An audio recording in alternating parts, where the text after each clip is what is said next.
Can we interrupt you? All right. You guys know her as Miss Vidrine, right? Yes. 8th grade math teacher. We know her as the 2018 Cherokee County School District Teacher of the Year. Good evening. My name is Brian Hightower, Superintendent of Schools for Cherokee County School District. It's my extreme privilege to introduce the 2018 Teacher of the Year, Stephanie Vidrine. She's a shining example of our teaching profession.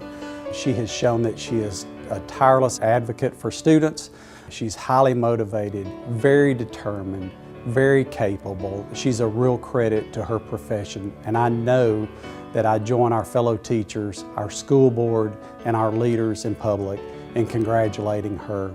In reading through her application, it was interesting to see that she struggled with math when she was young, and now she teaches math to our young. She builds bridges for students. One of her non-negotiables in a classroom is that every student can learn.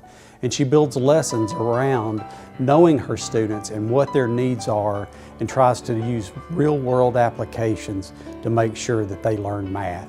Being a middle school educator, she knows in human physiology that a lot of our students are really transferring and developing from concrete learners into abstract learners. And that's the very heart of middle school math.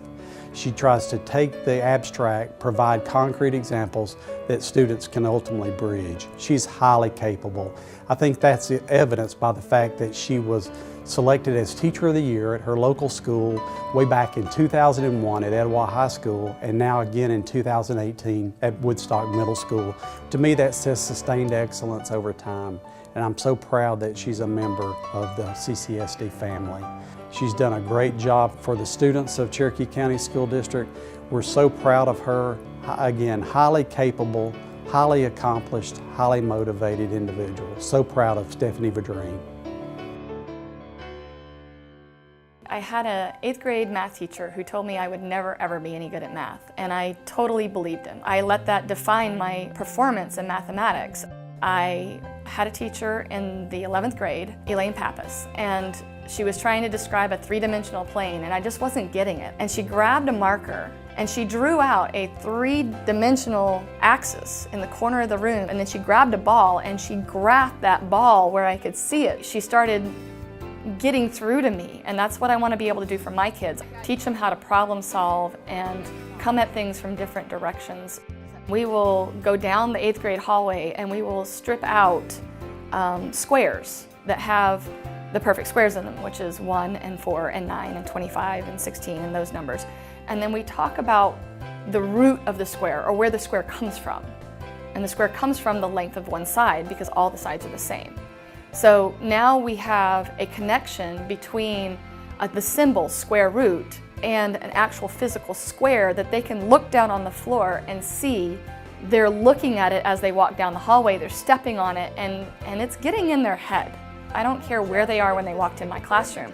I want them to be able to learn what I'm trying to get them to learn so that they can go forward and be better math students and be better students, period. A big problem facing education is that these students are coming to us and they've got stuff within their souls that are holding them back. A lot of kids will say, I had it, and then I came down, I sat down and took the test, and it's just gone.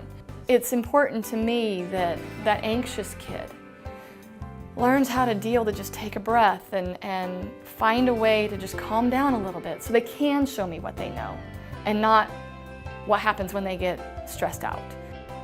When I have a student who believes they can't do math, most of the time they don't mean it.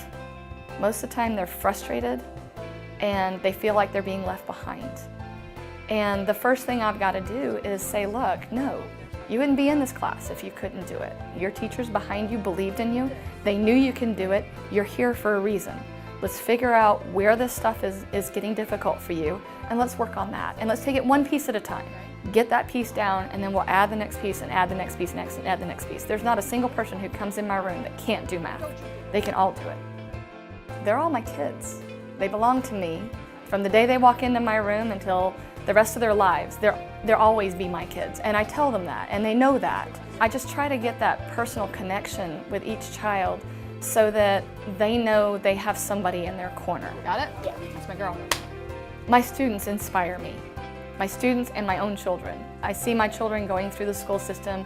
I see my students going through the school system, and they inspire me to be a better teacher because I know how important it is every day that every teacher is doing what they need to do for their kids. I want to be that teacher that does everything possible for the kids so that they can continue to feel good about what they're doing in the school during the day.